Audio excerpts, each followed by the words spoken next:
શું તમને ખબર છે, શાસ્ત્રોમાં સોના, રત્નો અને જમીનોના દાન કરતાં પણ એક એવું દાન છે જે સર્વશ્રેષ્ઠ માનવામાં આવે છે.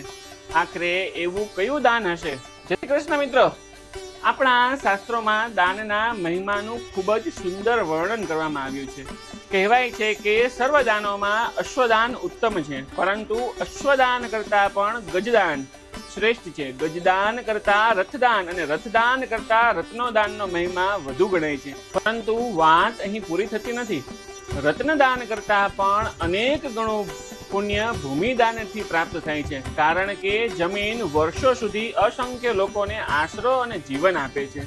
પરંતુ મિત્રો, શાસ્ત્રો એક એવી વાત કહી છે કે જે આપણને આશ્ચર્યમાં મૂકી દે છે. ભૂમિદાન કરતા પણ સર્વશ્રેષ્ઠ દાન છે અન્નદાન. કારણ કે સોનું, રત્ન, સંપત્તિ દરેકની જરૂરિયાત પૂરી કરી શકે એવું નથી, પરંતુ અન્નદાન સીધું જીવનને ટકાવી રાખે છે. ભૂખ્યા માણસને ભોજન મળતા જ જે સંતોષ અને આશીર્વાદ નીકળે છે, તેની સરખામણી કોઈ અન્ય દાન સાથે નથી થઈ શકતી. એટલે જ કહેવાયું છે, અન્નદાન માત્ર મનુષ્યને જ નહીં, પરંતુ દેવતાઓ, ઋષિઓ, પિતૃઓ અને સમસ્ત જીવ માત્રને તૃપ્તિ આપનારું મહાન દાન છે.